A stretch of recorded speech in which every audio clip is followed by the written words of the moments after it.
Hey, what's going on? It's Bill Burr, and I'm yeah.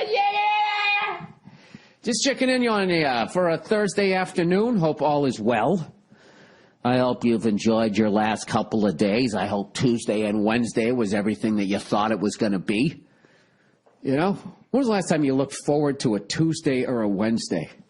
You never do. You never do unless you have the day off, which is why you have to go and kill your boss. Okay? And I think there's not a jury in the world that would convict you if you just said, listen, I just wanted for once in my life to be able to look forward to a Tuesday and a Wednesday. You know? And they would all put their heads to the side and they'd smile and be like, you know what, that person did, that man deserved to die. Okay? Not to be a chauvinist, but I just assume the boss is a man, you know, with all the squawking from the feminists, like, you know, how they're not fucking, I don't know what their problem is. You know, there's not enough gumdrops in their fucking ice cream, evidently. I think that's their basis. I'm not going to start that shit again. By the way, me and Nia had a great time on Monday. Most people thought it was a great time, enjoyed us having a good time, and then other people got a little sensitive. I thought you were a little bit too hard on her. Did you? Did you really think I was a little hard? You think she couldn't take it? She was fucking destroying me. You know, there's always one douche who just has to take everything too fucking seriously, and for some reason, in this day and age, then the whole world will listen to one douchebag and think that it's a tsunami of fucking human beings. A tsunami, Bill? Hey, I'm fucking riffing here. Every once in a while, the wrong fucking reference will come out. 10 people fucking complain and they'll act like it's all at China. It's the dumbest shit. Just like, I really think someone needs to look at these fucking groups and be like, hey, shut up. Shut the fuck up, you fucking bullies. That's all you're doing. The exact fucking thing you don't want done to you, now you're doing to everybody else. They're such cunts. Who, Bill? Which groups? All of them. Generally speaking, about the way they go about with their mission statement. They really are. They don't give a fuck who the fuck they destroy, as long as in the end result is their, you know, most of the time, you know, what they want to do, I think is a good thing. But the way they go about it, what the fuck is my computer talking about now? A script on this page may be busy or it may have stopped. I don't give a fuck. Telling me about it for. All right. My computer's going to be a pain in the ass to me this week. I can already tell because I'm trying to fucking upload some files to an external hard drive so I can have them on there so I can never look at them again. How many external hard drives do you fucking have? You know, all these important pictures, all these selfies you took while you were shit-faced in a bar. Got to keep all of them, right? You know, some dumb thing somebody sent you that you saved for some reason to show somebody else, and then that's there, and then that's in your fucking hard drive. All right, I get it, computer, okay? Stop the script. Fuck it. Okay, I'll get on with my life. So, anyways, yeah, like you remember a couple weeks ago when I told you that hilarious story of the white kid fucking in the clean shirt and the beautiful glasses and the rope necklace was asking for money, and how, you know, I was teasing him about how good he looked, so then he handed the money back, so I took it and gave it back to my friends, and then the guy in the wheelchair came, and then they gave it to him, and the fucking white kid flipped out, and how funny it was, right? Somebody got all pissed at me on Twitter about that and said, you know what? Yeah, that was great. You know, the only thing funnier than that is me not going to your Amazon link when I go to Amazon. It's like, all right. Yeah, do that. There you go. My entire fucking economy was based on you going to fucking Amazon. I don't give a fuck. I don't pressure anybody to do that. If you want to do it, I appreciate it. If you don't, don't. And you can have your fucking reasons. Stop fucking sending me tweets like that's going to, like I'm going to, like, be brought to my knees. Bill Burr will not be at the Comedy Store this weekend because one cunt decided not to use his Amazon link. Now what's he going to do? He can't afford the gas to get over here. Speaking of which, oh, Freckles, I am sold on that fucking Tesla. A buddy of mine last night, comic, he got one, and he just got the S model. It was the sickest fucking car. He got it in blue. It was the shit. I woke up this morning thinking about that car, smiling, and that's usually a good thing. Huh? When you wake up thinking about something, smiling, you know, unless you murdered somebody the night before and you're smiling about that, then I guess you'd be a psycho.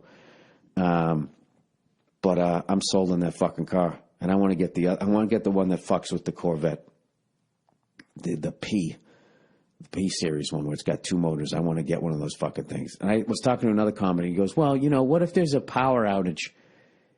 It's like, okay, you're never going to have to buy gas again, and you're worried about a power outage.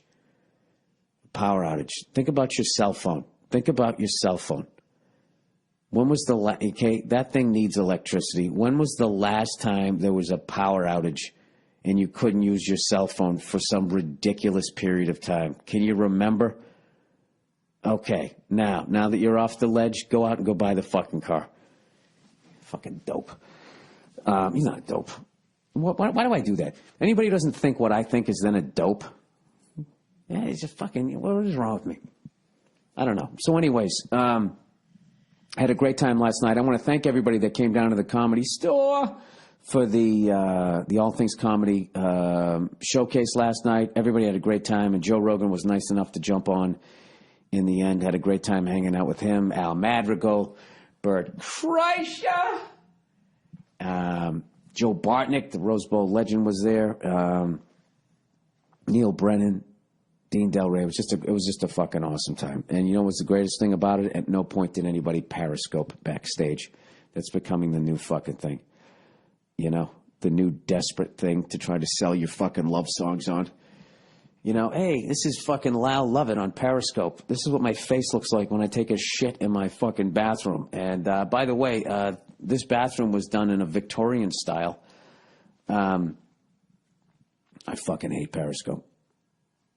You know what it is? I haven't even seen it. It's just the people who have used it. It's so fucking intrusive. Somebody just comes walking in. I'm on Periscope right now. It's just like, did I ask to be on this fucking thing? Don't I have to sign a release? Or am I just guilty of being out in public that I'm now? It's like everybody's becoming like TMZ. I don't know. You know me. I'm not a fucking fan of that. The only thing I don't like about the Tesla is that giant, supersized fucking iPad. I hate that thing. Everything else about the car I love, but so I'm already thinking about, I know this guy that does custom car shit, and I'll just have a window shade made for that thing, and I'll just fucking pull it down. I don't want that thing, glaring in my face like I opened that thing in Raiders of the Lost Ark every time I drive down the fucking street. Other than that, I think that car is pretty sick, personally. Personally is what I'm thinking. So anyways, this is Thursday afternoon. And for all you hockey fans out there, all you fans of the game of hockey, you have to be unbelievably excited, huh? 2 Game 7s, one tonight. The Rangers against the fucking Lightning. And then tomorrow night, the Blackhawks got to go to Anaheim and play the Ducks, man. I can honestly tell you I have no idea who's going to win either one of those series. But I do think whoever wins Blackhawks Ducks is going to win the cup. Unfortunately, the West has just been stronger than the East for fucking ever. And that's not bad. The Bruins won in 2011. Did I say 011? Did I almost say 011? Is that what I fucking did? I was trying to get onto this fucking website here. I got it here. There's this is something people wanted me to talk about. If you want me to go off on something, just tweet at me with hashtag TAMMP, Thursday afternoon, Monday morning podcast, just before Friday. It says, feminist upset over statue of a man and a woman talking. Scene. Okay, here's the scene. All right, this is in Washington, D.C. You're a woman sitting on a bench reading a book. Your male friend sees you on the quad and comes over to say hello and talk. You put down your book, lean back against the bench, and smile. He doesn't sit next to you. Instead, he puts his foot on the bench and leans over on his knee. So sexist, right? That scene is depicted in a statue at the University of Incarnate World in San Antonio, Texas. And despite no sign of distress or physical assertion, some women have decided it is a statue, oh my God, this is of mansplaining, a term used to describe men condescendingly explaining something to a woman. Dude, how much do they fucking hate us? Like, they never do that? Jesus Christ. Every 5 seconds they're trying to fix you and change how you are. Why don't they see the balance in that? That's fucking nuts to me. Anyway, seriously, here's the actual statue and the claim of misogyny. Okay, some woman wrote, a friend spotted this in Texas. Hashtag mansplaining the statue. Oh, my God. I have to start explaining shit to women. If this fucking annoys them, all you got to do is just do it more. The tweet went viral over Memorial Day weekend. It all started when Ash Hernandez saw the statue on her way to a teacher's certification test. She was so outraged that she ran back to her car to get her phone to snap a picture. The sculpture just screamed mansplaining. Let me just fucking try to be open and honest, which is really difficult for me because I'm such a cunt. But when I look at this thing, I don't see her smiling. She actually looks like her lips are pursed, like she's going, really? But he seems like a nice guy. He's got a nice full head of hair. He's wearing a pair of slacks. He's got his shirt tucked in. He does seem like she seems annoyed by him. I will say that. The way she's looking up at him. How the fuck do we make this a little bigger? But I mean, if I saw this, I would be like, this guy's striking out. She's not having it. I don't know. I don't know what the deal is. He definitely, I got to admit, he definitely does look like he interrupted her. You know, she's got her legs crossed. She's got the book there she was reading, and he came over. I don't think this is mansplaining. I think the guy's kind of a douchebag, and he's taking a fucking, he's taking a swing. I think feminists have to understand that in order for us to get laid, we have to initiate the interaction. So, maybe he didn't have to put his loafer up on the bench. But I don't think that's a reason to take the whole fucking thing down. Like, I wouldn't walk by that statue as a guy and be like, you know what? I'm going to do that. Next time I see a lady reading a book, I'm going to put my fucking foot on there. Mansplaining's hilarious. Just for the record, ladies, they do it to us, too. There's always that fucking person. You know that person? It's usually a person who's... either they're not educated or they're overly impressed with their education.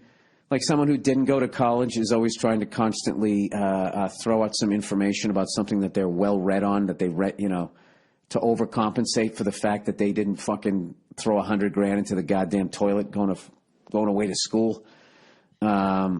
Or you get those people that, I went to undergrad here, and then I matriculated over to fucking blah, blah, blah for my graduate and my baccalaureate degree. Those fucking people. And, I'm not saying that they can't be cool. I'm not saying someone that doesn't go to a fucking college, didn't go to college can't be fucking cool. But I'm just saying, generally fucking speaking, those are the two types of people. They over-explain shit. I've had people who don't live in California tell me what California's like. And then you're just sitting there going like, dude, I live there. They'll be like, dude, LA, it's just everybody's plastic. Everybody's got plastic surgery and Botox. It's like, no. There's a lot of unbelievably talented people. You know all those fucking shows you love? All those shows that blow your mind? This golden age of TV? Most of the people writing those and shooting those live in Los Angeles. So know that. All right? Know that. Okay? You want to see a lot of plastic surgery? I'd go down to Orange County. All right? I'd go down there. Okay? They even got, I thought that there was just going to be, my wife watches The Real Housewives of Orange County. I thought it was bullshit. I was like, all right, they picked the 6 biggest freaks down here, and they, of course, made this place look bad. And then I went down there and I did a couple weekends down in Irvine, and I was like, oh, okay, I see what's going on now. I see what's going on. 53-year-old woman wearing spaghetti straps, their freckled shoulders. You can see they're still working out, but your skin just loses the elasticity, and it doesn't look good. Doesn't look good. No one should wear a tank top, man or woman, over 50. You just shouldn't do it. Even Jack LaLanne had the decency to wear that Fonzie fucking onesie zip up. He was still in great shape, but he knew what was going on. Varicose vein here or there, you cover it up. You keep yourself in shape, and you wear a lot of clothes. Hey, by the way, old Freckles is turning the ship around. This big fucking tugboat of a belly that I've put on here. I was $187 or something. I think I've dropped a couple pounds. When you first start a diet, you can drop a couple pounds in a few days just by eating healthy. just by going from the beginning of the day to the end of the day. So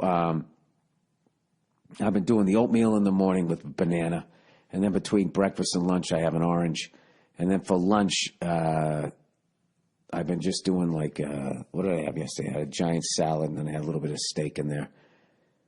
Then what did I have? I had a little bit of tuna later, and then for dinner I was running out the door, and I had this celery already fucking chopped up. I had a big glob of peanut butter, and I just did that. And, dude, that's a game changer, man. If you have celery with a glob of peanut butter, if you can fucking tough your way through that and deal with people going like, what are you doing, a remake of fucking Outcast or whatever that fucking movie Tom Hanks did where he talked to the ball? What was that called? Lone Survivor? Oh, Jesus Christ. I know this one. It begins with an O. Not Outcast. Shipwrecked. Overcast. No, that's weather. The fuck was that called? God damn it. Anyways. Didn't it begin with an O? Remember he had the big beard? Well said. Well said. All right. You're on an island. You're shipwrecked. Castaway. Castaway? What is a castaway? Is that when they throw you overboard? Yeah, get out of here, matey. And they fucking throw you in castaway out to fucking sea. I'll tell you, one of the worst things ever is getting keel hauled. Can you imagine that shit? Just fucking drag you underneath the boat until you pass out from sucking in water. I mean, like, just the fact that that could be a punishment. The eggshells that I would be walking on. Whatever that fucking one-legged maniac told me to do that was fucking driving the boat, I would do. I'd fucking do anything. You're going to fucking keel haul me? And your friends is fucking sitting there strapping you up for that ride? And you're sitting there going, come on, guys, under your breath, you're like, mutiny, mutiny, mutiny. Oh, my God. I could never live back then. I would have been, all this shit that I talk right now, I talk all this shit right now because there's none of that belly of the beast. No Iron Maidens left. None of that fucking shit. At least in this part of the world. At least where I live. You know what I mean? But we're going to fucking set you on fire and do all that fucking horrific shit that we've done to people throughout the years. All right, let's get off this subject. It's kind of creepy, huh? All right, what do we got here? Other shit people wanted me to talk about. Battle rapper holds nothing back on the fat jokes. I'll post that video. I started to watch it, but he was going so goddamn slow. It was annoying me. Ah, shit. I got to hit pause here. Hang on.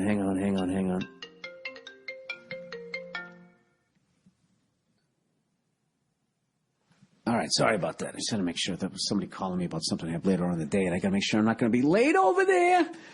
Here's something else somebody wanted me to go off on. Cancer charities allegedly misused $187 million for concerts and dating sites, luxury cars.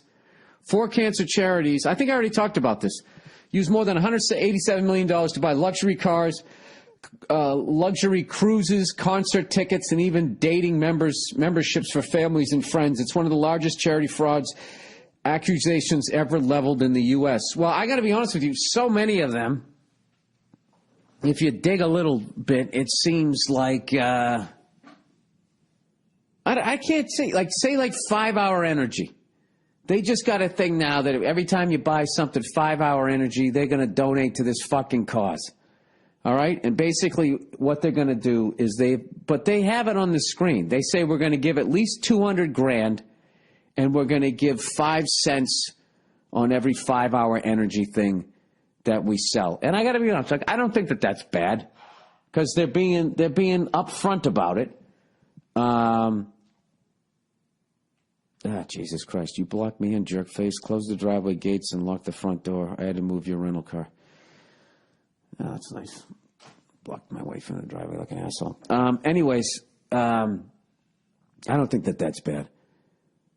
But you just have to pay attention to a portion of the proceeds is the big thing. And it becomes like, what portion of the proceeds? And then it becomes like, well, what charity can I give to that the most amount is going to go to the actual people that are suffering? Now, you have to have some sort of infrastructure.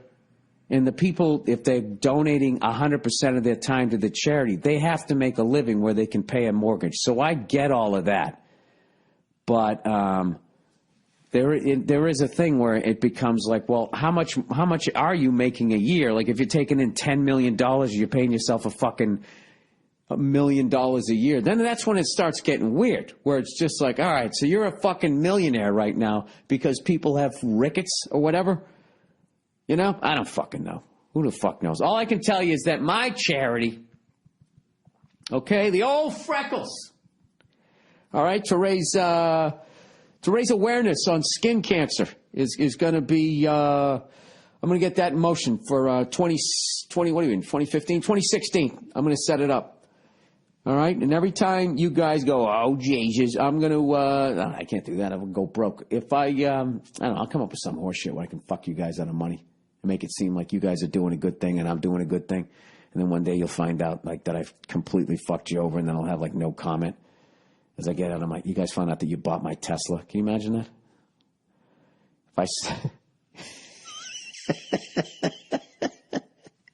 You know what kills me about people who do shit like that is it's funny to me, like, if they can sleep at night or if they can't, if they're out, or if it's the other way and they're just fucking wide awake at night going, oh, Jesus Christ. Like, hey, man, are those alligator shoes? Those things are like Tom Ford, like 12 fucking grand, yeah. How did you get those? Raising awareness for kidney stones. You know? Well, we raised a ton of money and I just take a percentage, 90%. And, you know, I'm doing God's work. God bless you. You're doing God's work. You're doing God's work. I run a non-profit. Oh, yeah? Then how do you pay your bills? Ball's in your court, sweetheart. I just asked you a question. Don't stare at me. How do you run a non-profit and fucking put Fruit Loops on the table? I want to know. At some point, well, I draw a salary. There you go. You are profiting. You're profiting, but whatever. I guess I'm starting to think like I'm overly critical of a lot of these charities that you know, people do have to make a living. You know what I mean? But then there's that weird thing where it's like the bigger the event, they feel like the more money that they're going to make, I guess, and then they got to start renting out these sick ass fucking places, and that's when I think it starts getting weird. I don't know. There's a good movie in that somewhere. Somewhere in there, there's a good movie script about somebody that starts a fucking nonprofit for the right reasons. And then in the end, you know, the money's coming in, they get a nicer car, all of a sudden they're driving around, right? Gold digging horse starts showing up. You make a statue of it. Some broad walking to class doesn't like it. She fucking tweets about it. 9 people lose their minds, so 15 people lose their jobs. Isn't that how it works? Oh, Bill, you're such a douche. Shut up. All right, fuck you. All right, let me. Oh, by the way, the extra posters that I had left over from the Billy Bible Belt tour, they're all autographed, and they went on sale yesterday. And much to my happiness, they're going really fast. So if you want to get one, I made sure I autographed all of them, and I don't know, we got I don't know what we got left, like 150 left or something like that. So if you'd like to get one, you know, if you can't make it to my shows or somebody you know the deal. If you'd like it, get it. If you don't, I fucking get it, all right? So, anyways, what are we up to here? 24 minutes. Let me do a little read here, a little advertising read. Blue Apron. The fuck is this? Blue Apron? It's okay, you can admit, the last thing anybody wants to do after work is wait in line at a grocery store, schlep home and cook a complicated meal. I agree with that. I agree with this copy so far. An expensive, unhealthy takeout is hardly better. Oh, but it is delicious. That's where the new service Blue Apron comes in. Blue Apron delivers farm-fresh ingredients and step-by-step recipes to your home, allowing you to create healthy, handcrafted meals at home without going to the grocery store. For less than $10 per meal, Blue Apron, why is it blue, sends you fresh ingredients, perfectly proportioned, making cooking Making cooking healthy meals really easy and fun. No trips to the grocery store and no waste from unused ingredients. Plus, you'll learn to cook with special ingredients that are normally hard to find. Blue Apron is perfect for a date night, cooking with friends, and they even offer family plans with kid-friendly ingredients. So the whole family, all of you, can eat well and have fun preparing the meals together. Could you pass me the salt? One person's going to do it. Come on. Each balanced meal is 500 to 700 calories per serving, and so tasty you'd never know. I love when they do that, acting like healthy food doesn't taste good. Cooking takes half an hour. Shipping is flexible and free, and the menus are always new. They won't send the same meal twice. They work around your schedule and dietary preferences, and Blue Apron experts source only the best seasonal ingredients for incredible meals like sliced pork steak with smashed potatoes and strawberry rhubarb compote. What?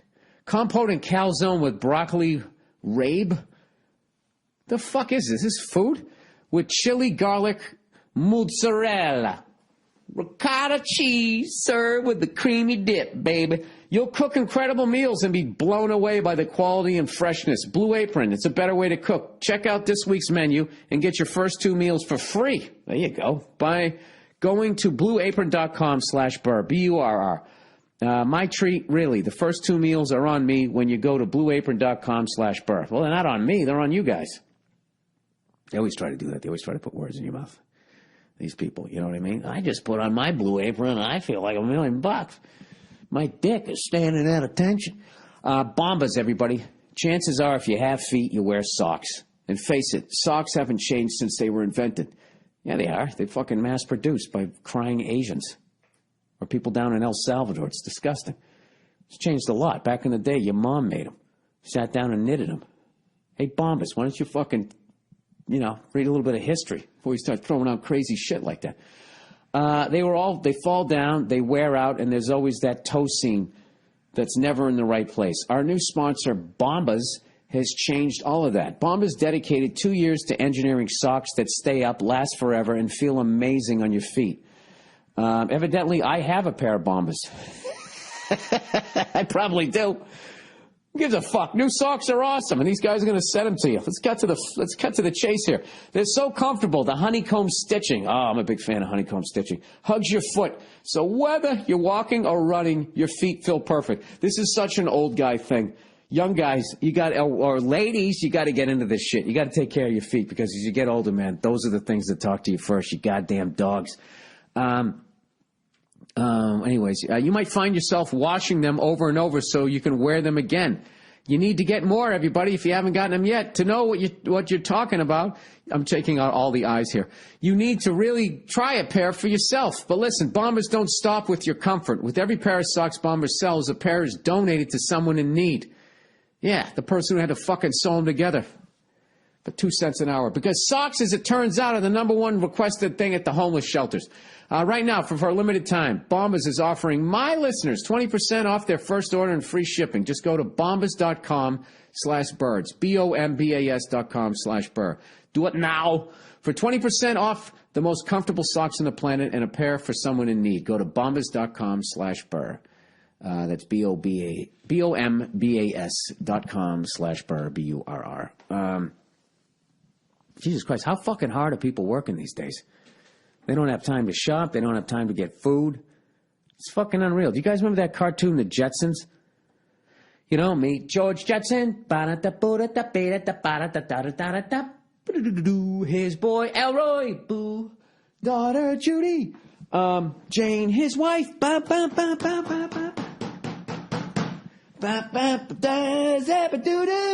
his fucking car folded up into a briefcase. That was supposed to be in the future. And the whole premise was, who's kidding? It was the Flintstones, flipped on its ear. It's just like the Flintstones, but it's in the future. No Dino, you got Astro, right? No Bam Bam, you got Elroy.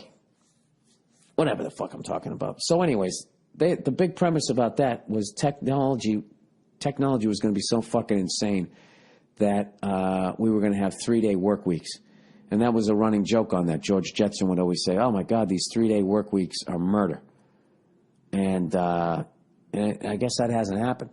People are working more than they ever fucking worked, and to the point they don't have time to go to a goddamn grocery store, grow some fucking vegetables, or pick up a pair of socks, you know, or afford a pair of razor blades down at CVS. Look at all the shit that I'm fucking, all these people that advertise.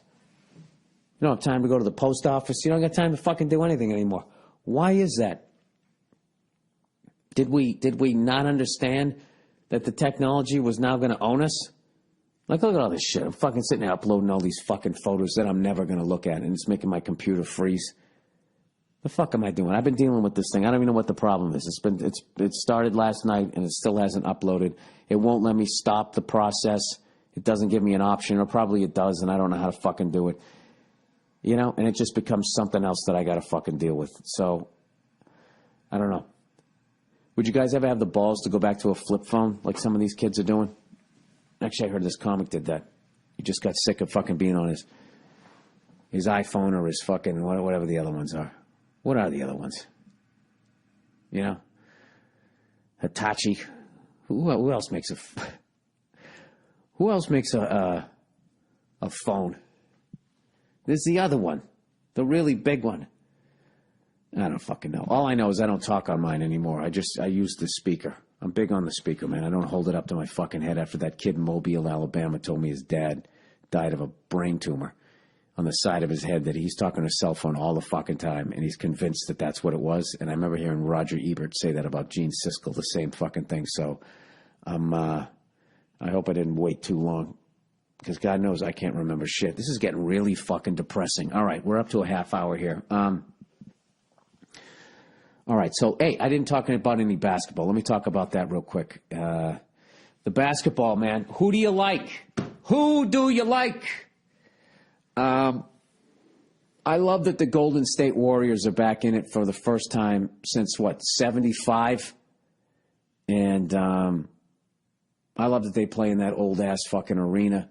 There's a lot to like about them. But for some reason, you know, LeBron going back after they hated him and they burned all his jerseys and shit, him going back and becoming a champion, showing that he didn't have to be part of a fucking pile-on team with all, you know, all the injuries they got. I don't know. I can tell you this, I'm going to be happy with either team that wins. And, but I think LeBron's going to get, he's just such a fucking force. But I will say, and I don't know shit about basketball, that fucking, Stephen Curry? Is that how you say his name? Stephen Curry? Stephen Curry? I don't know what his fucking name is. I've never seen a guy shoot threes like that in my life. He's like Larry Bird level unconscious every fucking game.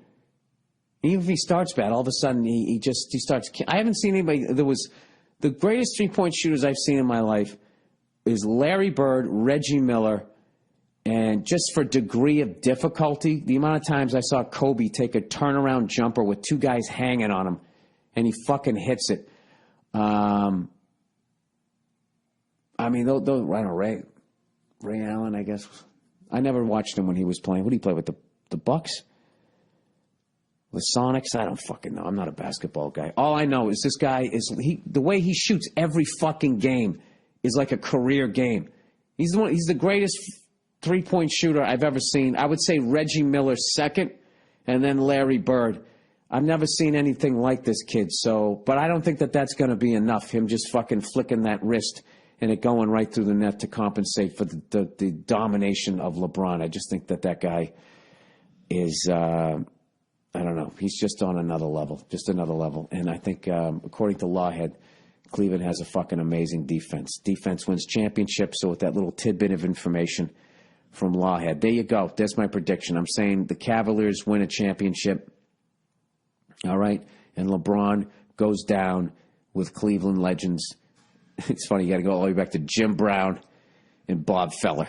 And then LeBron, right? That's going to be there. Bobby Orr, Ted Williams, Larry Bird, Tom Brady, right? Those are ours. Those are our 4. You got to throw Bill Russell in there, though. 11 championships. Who's getting who? We got so many fucking champions where we're from. So many fucking champions. So many champions that they have to suspend one of the great quarterbacks of all time over absolutely fucking nothing. You guys read up on Jim Irsay, how he had is his mistress there? He bought her a house, and she fucking OD'd in it. He's a great guy. That guy, he's a solid fucking dude. You should be listening to that guy. Bill, are you really going to whine about it again? You're right. It's over. It's done. It's going to happen. So anyways, thank you for listening. Enjoy the throwback clip here. Have yourselves a wonderful weekend, you cunts. And I will talk to you on Monday over there. My guilty pleasures. Desperate Housewives, a pint of Haagen-Dazs, Ryan Seacrest. Guilty pleasure. You know what? I got to give it up to this guy. He did call himself out for asking kind of a faggy question. What are some of my guilty pleasures? Jesus Christ. I don't know. You know what? This looks like a job for iTunes. Let's look at my iPod. I'm going to scroll down here, and let's look at Alice in Chains.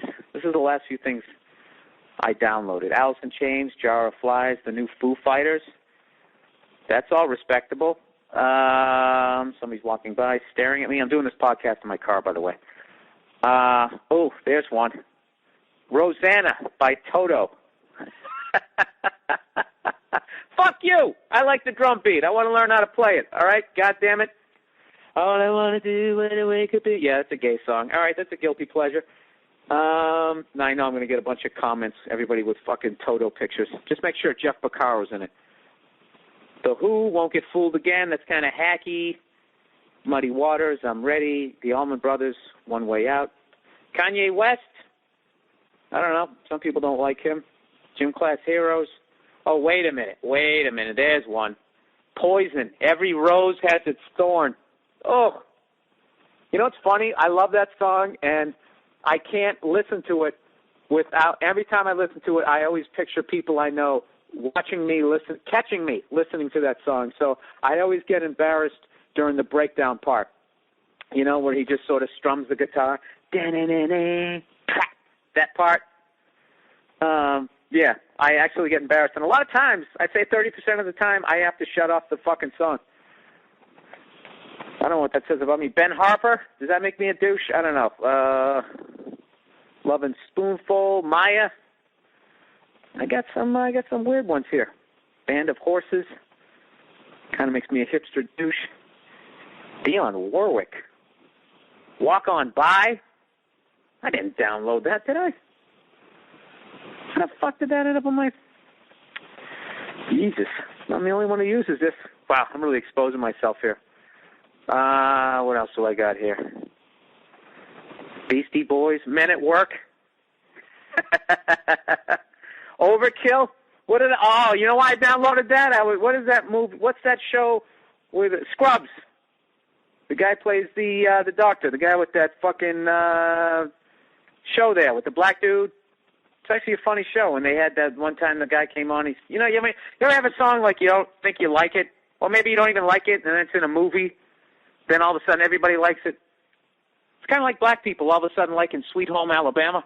Was that because they played that in, what was it, Con Air? Was that the first time? And then that guy rapped over it. Anybody black listening to that, you should really do is you should look at the words to that song. I don't think you'd like that song, especially the second verse. That in Birmingham they love the governor. Ooh, ooh, ooh. They're talking about Governor Wallace, who was pro-segregation. So think of that next time you're walking it out down there in hot Atlanta. I don't think that's a pro-black song. It's got a nice beat. You can dance to it, though. I will give him that. All right. Does that pretty much answer the question? I got to redeem myself. What do I got here? Tool. You can tell I'm blowing by a bunch. I don't want to tell you. I'm just scrolling down here. Grace Jones, Demolition Man. The Yeah, Yeah, Yes. Some of these I just took a chance on. Temptation. I got a whole bunch of AC/DC. Oh, my God. I actually have that Pink song. That's been on there forever, though. Remember the song? I'm coming out, so you better get the party started. I'm coming out, I'm coming. I downloaded that. there was a moment in my life where I actually wanted to hear that song again. It's kind of like Nickelback. I have one of those songs, that song Photograph. Nickelback is amazing to me, where it's like the first time you hear the song, you're like, it's not that bad. Why do they get so much shit? Then the second time you hear it, you're like, I kind of like that. Maybe I'll download it. Then the third time you hear it, you're like, I want to find that group, hunt them down, kill them. You know, like a deer. Have some ravens over my back waiting for me to fucking gut them so the meat doesn't go bad, and then they kind of fly in and eat the entrails. You ever watch that? You ever watch something on ravens? I just watched something on ravens the other day. All right, let's move on to the next question. There's my guilty pleasures. So what happens then is that we audition at the Comedy Connection. We go to do it live. We've done it in a room, and they said, we want to see you live, and we bombed. It's just like sucking silence. Now, what do you think? So wait a minute. So the first time you ever did it on Comedy Stage. Now, I've always said the first time, if I bomb the first time, I don't know if I would ever have the courage to go back and do it again. Well, that's the difference between people that are hooked on it and people who are born comics and people who are just dabbling. Is that like really, if you bombed, you would have done it again? It would have taken me a minute. I would have been like the sheer fucking embarrassment of taking the hit. Well, I mean, you can. There's a deal with stand up, you can still eat it today. I'm 18 years in. You can eat it. Can bomb, but this is the thing. You have years of good shows to be like, well, I know I don't suck at this. I had a bad night, but right out of the gate. Oh yeah, the bad night thing is hard to really get around your head because it still hurts me if I bomb. But when you're up there and this whole idea that it's never the audience is bullshit. I mean, sometimes it's the audience, right? And like you can tell, you've done your shit, and you can see where they're peaking laughter wise, and after a certain point that they're not going to go any further than that. So I'm just gonna have to realize this is the best I'm gonna do in this situation, and either eat it, take the hit, or make light of the fact. Yeah, I've learned like there's nothing worse than being angry on stage. But I actually heard a funny story last night. I was doing a gig in this booker Jeff Wills from the Punchline. Yeah, he was telling a story he saw one night. Said Bill Hicks did an entire show with his back to the audience.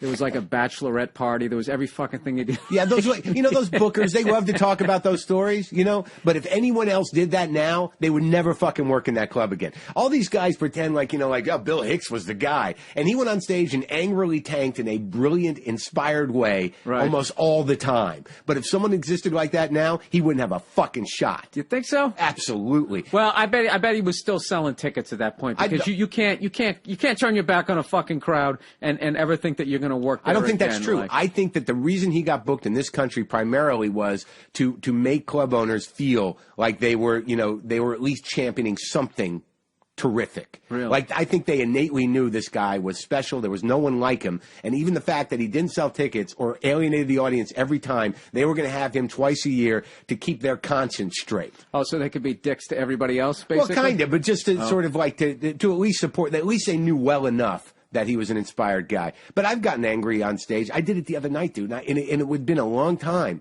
because I used to snap all the time. I was going to say, that's kind of an understatement coming from you. Yeah, but that's like me saying I've snapped. No, but I'm pretty accessible now. No, yeah, you're way. But it happened at the store, dude. It happened at this. How long ago? 2 nights ago, and I You're doing this whole thing. Yeah, much better now. I snapped one time. What was it? About 48 hours ago. I couldn't believe I did it. I was such a different person. But that place brings it out of you. Come on, the Comedy Store brings it out of you sometimes.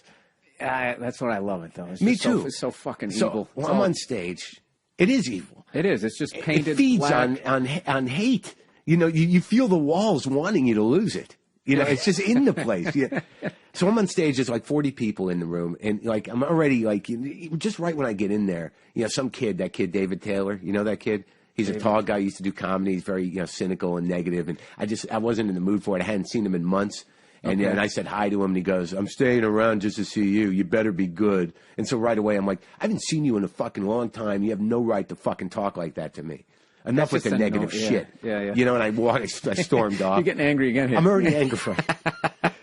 And I walk back. And You're making me feel really good about myself, by the way, because usually I sound like the angry psycho. I can be like the happy person this week. Take a break. Yeah, there you go. Go ahead. You go. All right, so I get on stage. Madrigal went on, who I think is just terrific. I love Al. I think he's fucking hilarious. Totally original, too. Unique stylist, real storyteller. He does good, and then he brings me up, and there, and I'm getting laughs. There's only like 30 or 40 people in the OR, and it's going fine. There's an old couple up front.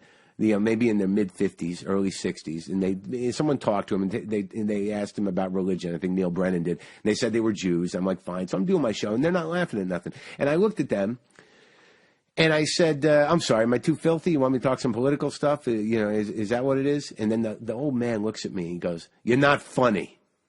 Ugh. And I just had this moment where I'm like, all right, dude. All right. And I said, you know what? I am funny. I know I'm funny. I'm doing well with the rest of the audience. All right. And I understand what you're saying. And then, like, for some reason, I just looked at him. I said, but the fact that that's what you had to pull out of your guts to say to me in this situation makes me fucking hate you. And then there's no real punchline there, Mark. Right, so now you lose the rest of the crowd. Well, that's right. There's this quiet in the room, and I'm like, what? Wait, that wasn't funny? What did I say? Did it not come out funny? Now you turn on the rest of them. Okay. Right. Then I turn on the rest of them. and then he goes, you asked. And I said, well, you could have qualified it. Like, how about you're not funny to me? All of a sudden, you're the god of this fucking room. You're the almighty. You're the one that has the last word. Fuck that. Right, and so then, now, were you in a bad mood before you got there? Because you really, a little. Because I got to say, the read of this guy saying you're not funny sounds to me like you said some shit that he didn't want to hear. It was more of a subject thing, not the. No, it was a general thing. So then, in the rest of the act, I'm doing my act, and everyone's laughing. Every time everyone else laughed, I looked at him and I went, huh? And then, at the end of my set, I'm bringing up Brent Azizi, and he stands up with his wife, and they walk out. And while I'm still on stage, bringing up Steve, and I go, very powerful statement, very powerful. I'll see you later, Dad. Oh, Jesus, Mark. Because that's what I said to him. I said, hey, it's like every fucking Jewish guy that has that kind of judgment that's your age is just some surrogate for my father. And I understand I'm transposing some